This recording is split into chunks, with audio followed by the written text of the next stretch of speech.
ഗവർണർക്കെതിരെ എസ്എഫ്ഐ പ്രതിഷേധം കടുപ്പിച്ചതിനിടെ രാജ്ഭവന്റെ സുരക്ഷ വർദ്ധിപ്പിച്ചു.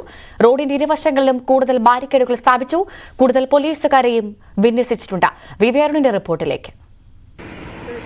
കൃത്യം ഒരാഴ്ച മുമ്പാണ് ഗവർണർ ആരിഫ് മുഹമ്മദ് ഖാനെതിരെ തലസ്ഥാനത്ത് എസ്എഫ്ഐയുടെ അത്യസാധാരണ പ്രതിഷേധമുണ്ടായത് മാത്രമല്ല, പ്രതിഷേധക്കാരെ തെരുവിലിറങ്ങി വെല്ലുവിളിക്കാൻ ഗവർണർ തയ്യാറായതും വലിയ ഞെട്ടലോടെയാണ് രാഷ്ട്രീയ കേരളം കണ്ടത്. സംസ്ഥാനത്ത് ഇതിനു മുമ്പ് ഇത്തരമൊരു പ്രതിഷേധം ഗവർണർക്കെതിരെ ഉണ്ടായിട്ടില്ല. പ്രതിഷേധം ഉണ്ടാകുമ്പോൾ ഉണ്ടായെങ്കിൽ തന്നെ ഒരു ഗവർണർ ഈ രീതിയിൽ തെരുവിലിറങ്ങി പ്രതിഷേധക്കാരെ വെല്ലുവിളിച്ച് തന്റെ അടുത്തേക്ക് വരണം, എന്താണ് ആവശ്യമെന്ന് ചോദിച്ചുകൊണ്ട് ആ ഒരു ധൈര്യം കാണിക്കാൻ ഒരു ഗവർണറും തയ്യാറായിട്ടുമില്ല. അങ്ങനെ ഒരാഴ്ച മുമ്പ് നടന്ന ആ പ്രതിഷേധത്തിന് ശേഷം സംസ്ഥാന രാഷ്ട്രീയം അക്ഷരാർത്ഥത്തിൽ കലങ്ങി മറിയുന്നതാണ് നമ്മൾ കണ്ടത്. ഗവർണർ ഇവിടെ നിന്ന് തിരുവനന്തപുരം വിമാനത്താവളത്തിന് നേരെ ഡൽഹിയിലേക്കാണ് പോയത്. ഡൽഹിയിലും അദ്ദേഹം മാധ്യമങ്ങളെ കാണുമ്പോഴൊക്കെ ശക്തമായ വിമർശനം തുടർന്നു. ഡൽഹിയിൽ അദ്ദേഹത്തെ ബിജെപി നേതാക്കളടക്കം സന്ദർശിക്കുകയും ചെയ്തു. അതിനുശേഷം കാലിക്കറ്റ് സർവകലാശാല ക്യാമ്പസിൽ കഴിഞ്ഞ 2 ദിവസമായി നടക്കുന്ന അത്യസാധാരണ സംഭവങ്ങൾ, ഗവർണറുടെ പരസ്യ സംസ്ഥാന സർക്കാരും അതുപോലെ എസ്എഫ്ഐക്കുമെതിരെയുള്ള പരസ്യ പോർവിളി, എസ്എഫ്ഐയുടെ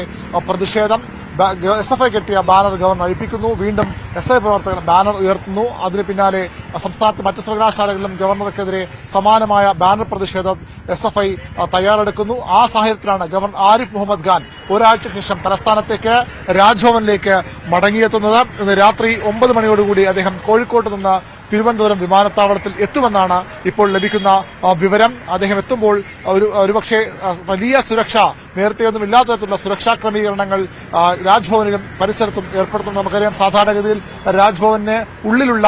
രാജ്ഭവനുള്ളിലുള്ള സുരക്ഷാ ഉദ്യോഗസ്ഥർ മാത്രമാണ് സാധാരണ ദിവസങ്ങളിൽ ഇവിടെ ഉണ്ടാകാറുള്ളത്. ഈ ഗേറ്റിൽ പാറാവുണ്ട്, അതിനകത്ത് ഗവർണറുടെ സുരക്ഷാ ഉദ്യോഗസ്ഥരുണ്ട്. അതിനപ്പുറത്തേക്കുള്ള ഒരു സുരക്ഷാ ക്രമീകരണങ്ങൾ രാജ്ഭവനിൽ ഉണ്ടാകാറില്ല. പക്ഷേ ഇപ്പോൾ സാഹചര്യങ്ങൾ തികച്ചും വ്യത്യസ്തമാണ്. ഏതു നിമിഷവും ഗവർണർക്കെതിരെ ഒരു പ്രതിഷേധം എവിടെ നിന്നും ഉണ്ടാകാമെന്ന ഒരു സാഹചര്യമുണ്ട്. എസ്എഫ്ഐ പ്രവർത്തകർ കഴിഞ്ഞ ആഴ്ച ഇവിടെ മാർച്ച് നടത്തുമ്പോൾ ഈ ഗേറ്റിന് സമീപത്തേക്ക് വരെ ഓടിയെടുത്തത് നമ്മൾ കണ്ടതാണ്. അതിനുശേഷമാണ് നാടകീയമായ ഗവർണർക്കെതിരെയുള്ള എസ്എഫ്ഐയുടെ സമരപ്രഖ്യാപനവും അദ്ദേഹത്തിനെതിരെ വാഹനത്തിനടുത്തേക്ക് എത്തിവരെയുള്ള പ്രതിഷേധവും ഗവർണർ തെരുവിലിറങ്ങി നിന്ന് എസ്എഫ്ഐക്കാരെ വെല്ലുവിളിക്കുന്നതുമൊക്കെ നമ്മൾ കണ്ടത്.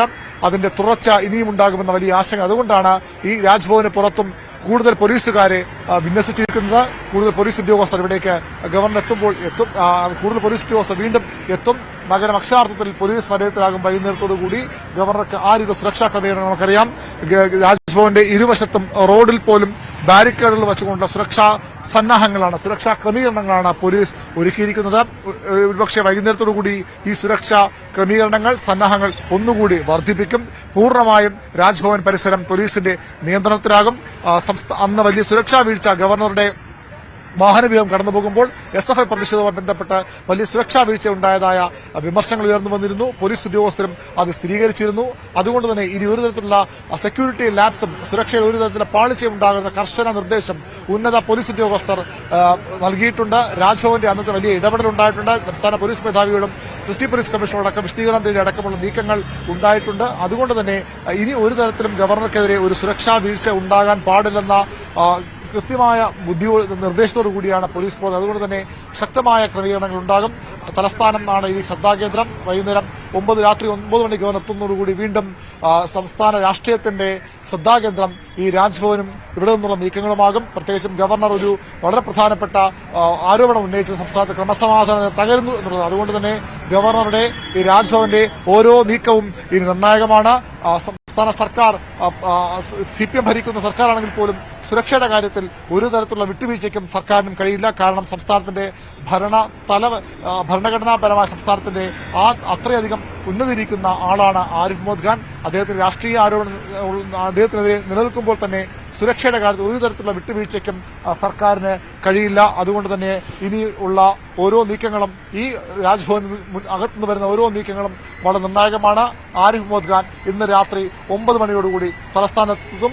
അതോടുകൂടി രാജ്ഭവൻ പരിസരം, അദ്ദേഹത്തിന്റെ റൂട്ട്, വിമാനത്താവളത്തിൽ നിന്ന് രാജ്ഭവനിലേക്കുള്ള റൂട്ട് ഒക്കെ വളരെ പോലീസിന്റെ പൂർണ്ണ നിയന്ത്രണത്തിലായി മാറും. പോലീസിന്റെ അതിശക്തമായ സുരക്ഷാ ക്രമീകരണങ്ങൾ രാജ്ഭവനിലും തലസ്ഥാന ജില്ലയിലും ഉണ്ടാകും.